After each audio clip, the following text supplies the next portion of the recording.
രണ്ടാമത്തെ കാര്യം, എൻ്റെ പ്രിയപ്പെട്ട കുടുംബത്തോട് നല്ല ഐക്യത്തോടു കൂടിയിട്ടാണ് നമ്മളിവിടെ ഇരിക്കുന്നത്. ഈ ഐക്യത്തോടു കൂടിയുള്ള ഇരുത്തം അതിശക്തമാക്കുക എന്നതാണ്. ഏതാണ് ആ ശക്തി? ഇപ്പം ഇന്ന് പൈസയുടെ പേരിൽ, മറ്റുള്ള സെഗ്മെൻറ്റേഷൻ്റെ പേരിൽ നമ്മൾ ഇങ്ങനെ മെല്ലെ മെല്ലെ പിരിഞ്ഞുകൊണ്ടിരിക്കുകയാണ്. ഇതിൽ പ്രധാനപ്പെട്ട ആളുകളുണ്ടാവും, ഫേമസ് ആയിട്ടുള്ള ആൾക്കാരുണ്ടാവും. ഫോർ എക്സാമ്പിൾ, എന്നെ ഇപ്പം കണ്ട് വിളിച്ചത് CP മുസ്തഫ സാഹിബാണ്. അദ്ദേഹം റിയാദ് KMCCയുടെ പ്രധാനപ്പെട്ട ആളാണ്. ഞാൻ അദ്ദേഹത്തെ ഇവിടെ ഇരുത്തിയിട്ട് പറയല്ല. എന്നാലും ഇപ്പം ആരിവിടെ കേരളത്തിൽ നിന്ന് ഏത് നേതാക്കന്മാർ റിയാദിലേക്ക് പരിപാടിക്ക് ചെന്നാലും എൻ്റെ അറിവില്ലത് മുസ്തഫ സാഹിബിൻ്റെ വീട്ടിലാണ് നിൽക്കാറ്, അല്ലെങ്കിൽ അദ്ദേഹത്തിൻ്റെ ഭാഗത്താണ് ഉണ്ടാകാറുള്ളത്. അവിടെ അത്തരത്തിലുള്ള ആളുകളുണ്ടാവും. അതിനേക്കാൾ ഫേമസ് ആയ ആൾക്കാരുണ്ടാകും. അതൊന്നും കുടുംബത്തിലെല്ലാവരും സാധാരണക്കാരാണ്. കുടുംബത്തിലെല്ലാവരും പരസ്പര സ്നേഹമുള്ളവരാണ്. ആ പരസ്പര സ്നേഹത്തോടു കൂടി ഇതിൽ വ്യത്യസ്ത മതസംഘടനക്കാരുണ്ടാകും, വ്യത്യസ്ത രാഷ്ട്രീയക്കാരുണ്ടാകും, വ്യത്യസ്ത ചിന്താഗതിക്കാരുണ്ടാവും. ഇവൻ ചിലപ്പോൾ ചിന്താപരമായി കൂടിയവരും കുറഞ്ഞവരും ഉണ്ടാകും, എല്ലാം ഉണ്ടാകും. പക്ഷെ ഒരിക്കലും എന്താകരുത്, ആരെയും നമ്മൾ ഇകഴ്ത്തരുത്, ആരെയും നമ്മൾ താഴ്ത്തരുത്. ലോകത്തിലെ ഏറ്റവും വലിയ, ഇവിടുത്തെ ഉസ്താദുമാരും എൻ്റെ പ്രിയപ്പെട്ട പ്രിയപ്പെട്ട എൻ്റെ കാരണന്മാരും ക്ഷമിച്ചേക്കണം, ഞാൻ ചെറുപ്പക്കാർക്ക് വേണ്ടി പറയാം. ലോകത്തിലെ ഏറ്റവും വലിയ പ്ലേ അത് ഫുട്ബോളാണ്. ആ ഫുട്ബോൾ എന്ന് പറയുന്ന സാധനം കളിക്കണമെങ്കിൽ 2 കാലും വേണമെന്ന് നിർബന്ധമാണ്. 2 കാലില്ലാത്ത ആൾക്കാർക്ക് ഒരിക്കലും കളിക്കാൻ കഴിയില്ല. അങ്ങനെ ഏകദേശം ലോകത്തിലെ 200 ചില്ലാനും രാജ്യത്തിൽ നിന്ന് 32 രാജ്യങ്ങൾക്ക് സെലക്ഷൻ കൊടുത്ത് അവർ 16 ഗെയിമുകളായി കളിച്ച് അതിൽ നിന്ന് ഏറ്റവും ടോപ്പ് റേഞ്ചിലെത്തിയിട്ട് ഒരു ടീം കപ്പും കൊണ്ട് പോകുമ്പോൾ അതിൻ്റെ ഉദ്ഘാടന വേളയിൽ 2 കാലുമില്ലാത്ത കർഷകനായ ഒരു കുട്ടിയെ കൊണ്ടാണ്, അല്ലെങ്കിൽ ഒരു ചെറുപ്പക്കാരനെ കൊണ്ടാണ് അത് ഉദ്ഘാടനം ചെയ്യിപ്പിച്ചത്. വേറെ ലോകത്തിൽ ഏത് ഫേമസ് ആയ ആളും വരും, ലോകത്തിലെ ഏത് പ്രസിഡന്റിനെ വിളിച്ചാലും അത് ഉദ്ഘാടനം ചെയ്യാൻ വരും, ലോകത്തിലെ ഏത് പ്രധാനമന്ത്രിയും അതിലേക്ക് വിളിക്കപ്പെടാൻ വേണ്ടി ആഗ്രഹിച്ചതാണ്. പക്ഷേ ഈ മാമാങ്കത്തിൻ്റെ ഉദ്ഘാടനം 2 കാലുമില്ലാതെ കൈകുത്തി നടക്കുന്ന ഒരു പയ്യനെ കൊണ്ടാണ്, അല്ലെങ്കിൽ ചെറുപ്പക്കാരനെ കൊണ്ടാണ് അവിടെ ഉദ്ഘാടനം ചെയ്യിപ്പിച്ചിട്ടുള്ളത്. അത് നമുക്കൊരു മാതൃകയാണ്. എന്ന് വെച്ചാൽ എത്ര ടോപ്പ് റേഞ്ചിലേക്ക് പോയാലും നമ്മുടെ കുറ്റത്തിൽ അധികമൊന്നും പതിതരായ ആളുകൾ, ഒന്നുമില്ലാത്ത ആളുകളെ പരിഗണിച്ചുകൊണ്ട് ഉയർത്തിക്കൊണ്ടുവരിക എന്നതാണ് ഇതിൽ നിന്ന് നമ്മൾ പഠിക്കേണ്ടുന്ന പാഠം. ഒന്നുമില്ലായ്മയിൽ നിന്ന് വളർന്നു വരട്ടെ. അദ്ദേഹം അല്ലെങ്കിലോ ഫേമസ് ആണെങ്കിലും ഒന്നുമില്ലായ്മയിൽ നിന്ന്. ഞാൻ ചെറുപ്പക്കാരോട് പറയാണ്, ഈ അടുത്തിടെ ഞാൻ സംസാരത്തിൽ സൂചിപ്പിക്കുന്ന ഒരു കാര്യമാണ്. എന്ന് വെച്ചാൽ നമ്മുടെ ഫുട്ബോളേഴ്സിൻ്റെ കളിയേക്കാൾ കൂടുതൽ അവിടെ പ്രകൃതത്തെയാണ് നമ്മൾ നോക്കേണ്ടത്. നമുക്കിന്ന് ഫുട്ബോൾ ഗ്രൗണ്ടിലേക്ക് ഇറങ്ങിയാൽ ഉമ്മ വിളിച്ചാൽ പോകാൻ പറ്റുന്നില്ല, അല്ലെങ്കിൽ ഏതെങ്കിലും 2 മതസ്ഥർ കൂടിയാൽ പിന്നെ നമുക്ക് നിസ്കാരത്തെക്കുറിച്ച് ചിന്തയില്ല. അങ്ങനെയുള്ള ചിന്തയിൽ നിന്നാണ് സത്യത്തിൽ നമ്മൾ റൊണാൾഡോയെ ഓർക്കേണ്ടത്. ഞാൻ റൊണാൾഡോയെക്കുറിച്ച് പറയാനല്ല, കാരണം എൻ്റെ പ്രിയപ്പെട്ട അമ്മ എവിടെ നിന്ന് വിളിച്ചാലും ഏത് ലോകപ്പായാലും ഞാൻ ഓടിയെത്തുമെന്ന് അദ്ദേഹം പറയുന്നുണ്ട്. അത്രയും തിരക്ക് പിടിച്ച മനുഷ്യനാണ്. തൻ്റെ മുമ്പിൽ നിന്ന്, ഞാൻ റൊണാൾഡോൻ്റെ ആളൊന്നുമല്ല കേട്ടോ, ഞാൻ ആരുടെ ആളൊന്നുമല്ല, ഞാൻ പറയുന്നത് തൻ്റെ മുമ്പിൽ നിന്ന് ജസ്റ്റ് കൊക്കക്കോളയുടെ കുപ്പി ഒന്നെടുത്ത് മാറ്റിയപ്പോഴേക്കും വെളുത്ത വെള്ളമെടുത്ത്, അഥവാ സാധാ പച്ചവെള്ളമെടുത്ത് കുടിച്ചപ്പോൾ കൊക്കക്കോള കമ്പനിയുടെ ഷെയർ മാർക്കറ്റിൽ കോടികളാണ് ഇടിഞ്ഞു പോയത്. അത്രമാത്രം തൻ്റെ ഒരു ചലനത്തിൽ പോലും ഓരോ കമ്പനിയുടെയും കോടിക്കണക്കിന് ഷെയറുകൾ താഴ്ത്താനും ഉയർത്താനും ശേഷിയുള്ള ആള് അതുപോലും കുടിക്കുന്നില്ല എന്നതാണ് നമ്മൾ എന്താക്കേണ്ടത്, ആക്കേണ്ടത്. അദ്ദേഹം ഒരു മതവിശ്വാസിയൊന്നുമല്ല. അവസാനം പറഞ്ഞ് അദ്ദേഹത്തിൻ്റെ പ്രിയപ്പെട്ട 2 കൂട്ടുകാർ പറയുന്നുണ്ട്, ഞങ്ങൾ ക്ലബിൽ കളിക്കുമ്പോൾ, ഞങ്ങൾ പ്രാക്ടീസ് ചെയ്യുമ്പോൾ ബാങ്ക് കൊടുത്തു കഴിഞ്ഞാൽ ഞങ്ങളോട് നിസ്കരിക്കാൻ വേണ്ടി പറയുന്നത് പ്രിയപ്പെട്ട റൊണാൾഡോയാണ് എന്ന് വരെ പറഞ്ഞു വെച്ചു അവർ. അപ്പോൾ നമ്മൾ കളിക്കാരെ കുറിച്ച് പറയുമ്പോൾ, ഞാൻ റൊണാൾഡോനെ പറയാനല്ല പറയുന്നത്, എത്ര ഫേമസ് ആയാലും സൗഹൃദത്തിൽ നിൽക്കുക.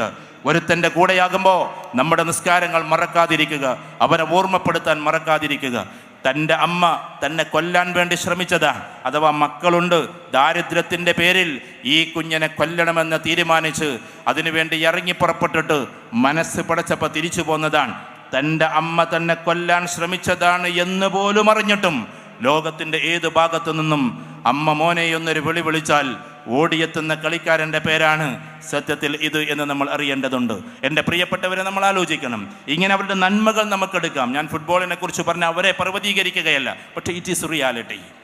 നമ്മൾ ചെറിയ ചെറിയ കളിയിലേക്ക് കയറുമ്പോഴേക്ക് ഇതൊക്കെ മറന്നു പോവാണ്. നമ്മൾ ചെറിയ ചെറിയ ലോകത്തിലേക്ക് പോകുമ്പോൾ വരെ നമ്മളിത് മറന്നു പോവാൻ. കുറച്ച് തിരക്ക് കൂടുമ്പോൾ നമ്മൾ കുടുംബത്തെ നോക്കാൻ മറന്നു പോവാൻ.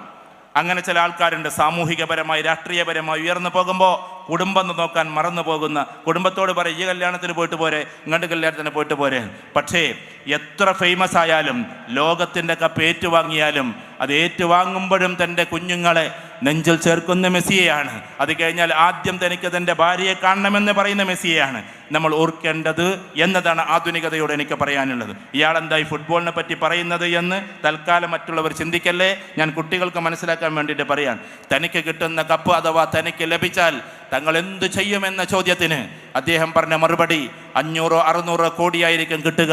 അത് മുഴുവനും കാലിന് സ്വാധീനമില്ലാത്ത, അതേപോലെ തന്നെ ഒന്നിനും കഴിയാത്ത പാവപ്പെട്ട ആളുകൾക്ക് വിതരണം ചെയ്യുമെന്നാണ് പ്രിയപ്പെട്ട എംബാപ്പെ സൂചിപ്പിച്ചത്. അതുകൊണ്ട് ആ ഒരു മനസ്സാണ് നമ്മൾ മുമ്പിൽ വെക്കേണ്ടത്. അദ്ദേഹത്തിന് കപ്പ് കിട്ടിയില്ലെങ്കിൽ പോലും ആ ഒരു മനസ്സ് മുമ്പിൽ വെച്ചതിന്. അപ്പം ഏത് കാലത്ത് നമ്മൾ എടുത്താലും എല്ലാവരും ഇന്ന് ആളുകൾക്ക് മതനീരസമാണ്. ഞാൻ പറയുന്നത് ശരിക്കും മനസ്സിലാക്കണം. ആധുനികതയോട് ഞാൻ സംസാരിക്കുന്നു, മതനീരസമാണ്. പക്ഷേ ഏത് മതവുമാകട്ടെ, ഏത് ആചാരവുമാകട്ടെ, ഈ ലോകകപ്പിൽ പ്രാർത്ഥിക്കാതെ ഗ്രൗണ്ടിലേക്ക് ഇറങ്ങിയ ഒരൊറ്റ കളിക്കാരനെങ്കിലും നിങ്ങൾ കണ്ടുവോ? അവരവരുടേതായ പ്രാർത്ഥനകൾ നിർവഹിച്ചുകൊണ്ടാണ് ഇറങ്ങുന്നത്. നമ്മൾ ചിന്തിക്കാൻ വേണ്ടിയിട്ട് പറയാൻ, അഥവാ വേൾഡ് കപ്പിലേക്ക് ഇറങ്ങുന്ന സമയത്ത് തൻ്റെ കാൽപന്തുകളൊന്നും താളം തെറ്റാതിരിക്കട്ടെ എന്ന് താൻ വിശ്വസിക്കുന്ന ദൈവത്തോട് പ്രാർത്ഥിച്ചുകൊണ്ടാണ് ഓരോ കളിക്കാരനും ഗ്രൗണ്ടിലേക്ക് ഇറങ്ങിയത്. അതുകൊണ്ട് എത്ര ഫേമസ് ആയാലും ലോകത്തിൽ ഏറ്റവും കൂടുതൽ ഇൻസ്റ്റഗ്രാമിൽ ആര് എന്ന ചോദ്യത്തിന് വേൾഡ് ഫുട്ബോളേഴ്സാണ്. ലോകത്തിൽ ഏറ്റവും കൂടുതൽ ഷെയർ ചെയ്യുന്ന ഫേസ്ബുക്ക് ഏത്? അത് അവരുടേതാണ്. ലോകത്തിൽ ഏറ്റവും കൂടുതൽ യൂട്യൂബ് ആരുടേത്? അത് അവരുടേതാണ്. കോടികളാണ് ഓരോ ദിവസവും വരുമാനം. എന്നിട്ടും ഞാൻ പറഞ്ഞാൽ അവരുടെ നെഗറ്റീവൊക്കെ നമുക്ക് മാറ്റിവെക്കാം, പോസിറ്റീവ് നമുക്ക് എടുക്കാം. എന്നിട്ടും ഇങ്ങനെയാണ് അവരുടെ ജീവിതത്തിന് അവരെ താളം പെടുത്തിയിട്ടുള്ളത്. അതുകൊണ്ട് ആധുനികതയോട് നമുക്ക് മതനീരസം എന്ന് പറയുന്ന ഒരു സാധനം ഇന്ന് കുടുംബത്തിൽ സാധാരണ കയറി വരുന്നുണ്ട്. അഥവാ ഉപ്പയെയും ഉമ്മയെയും ചോദ്യം ചെയ്ത് അവസാനം ദൈവത്തെയും ചോദ്യം ചെയ്യുന്ന ഒരവസ്ഥയിലേക്ക് ആരോ നമ്മളെ എത്തിച്ചിരിക്കുകയാണ്. പക്ഷേ നമ്മൾ ചിന്തിക്കേണ്ടത്, നിങ്ങൾ ജസ്റ്റ് ഒന്ന് ഗൂഗിൾ ചെയ്ത് നോക്കുക, ജസ്റ്റ് ഗൂഗിൾ ഇറ്റ്. എന്നിട്ട് UK മാത്രം 1 ലക്ഷം ആളുകളാണ് ഓരോ വർഷത്തിലും ഏതിലേക്ക്, ദീനിലേക്ക് റിവേർട്ട് ചെയ്യുന്നത് എന്ന് ഗൂഗിൾ നിങ്ങൾക്ക് പറഞ്ഞു തരും. ഇങ്ങനെ ലോകത്തിലെ ഏത് രാജ്യമെടുത്താലും മൂല്യത്തിലേക്ക് തിരിച്ചു പോകുന്നത് നമ്മൾ കാണുന്നത്. പക്ഷേ 100 വർഷങ്ങൾക്ക് മുമ്പ് അവരൊക്കെ ചവച്ചുകൊട്ടയിലേക്ക് വലിച്ചെറിഞ്ഞതിനെ അണ്ണാക്ക് തൊടാതെ വിഴുങ്ങലാണ് ഇന്ന് നമ്മുടെ ജോലി എന്ന് നമ്മൾ ആലോചിക്കണം. അതുകൊണ്ട് പഠിക്കാൻ പോകുന്ന പെൺകുട്ടികളാകട്ടെ ആൺകുട്ടികളാകട്ടെ, ന്യൂട്രോജെൻഡാലിറ്റിയെക്കുറിച്ച് ക്യാമ്പസുകൾ പറയുമ്പോൾ ഏത് രാഷ്ട്രീയക്കാർ പറഞ്ഞാലും ശരി, നമ്മൾ ചിന്തിക്കേണ്ടത് എന്താണ്? അതൊരു ഡോമിനേഷനാണ്. ആണ് പറയുന്നത് പോലെ പെണ്ണിനെ നിർത്താനുള്ള ഡോമിനേഷൻ്റെ പേരാണ് ഇത് എന്ന് നമ്മൾ ആലോചിക്കണം. കാരണം ഒരു റിവേഴ്സ് പറയാറില്ല, ആണുങ്ങൾ ഒരിക്കലും റിവേഴ്സ് പറയാറില്ല. ശരി, പെൺകുട്ടികളെ നിങ്ങളെല്ലാവരും പാൻറ്റും ജീൻസും ഇട്ടോളൂ, ഞങ്ങൾ നിങ്ങൾക്ക് വേണ്ടി 4 ദിവസം ചുരിദാർ ഇടാമെന്ന് ഒരാണും പറയാറില്ല. അതുകൊണ്ട് ആണുങ്ങൾ ചുരിദാർ ഇടുമ്പോൾ നമുക്ക് പാൻറ്റിനെ കുറിച്ച് ആലോചിക്കാം. പെണ്ണിനെ മാത്രം മാറ്റിക്കൊണ്ടിരിക്കുന്ന ഒരു കാലത്ത് സത്യത്തിൽ ന്യൂട്രോജെൻഡാലിറ്റി ഏത് രാഷ്ട്രീയക്കാർ ചർച്ച ചെയ്താലും ഈ ലോകത്തിനൊരു നേച്ചറുണ്ട്. അഥവാ സ്ത്രീയെ ബഹുമാനിച്ചും ആദരിച്ചും അമ്മയാണ് എല്ലാറ്റിനേക്കാളും മുകളിലെന്ന് നമ്മളെ പഠിപ്പിച്ചത് പ്രവാചക തിരുമേനി സല്ലല്ലാഹു അലൈഹി വസല്ലമയാണ്.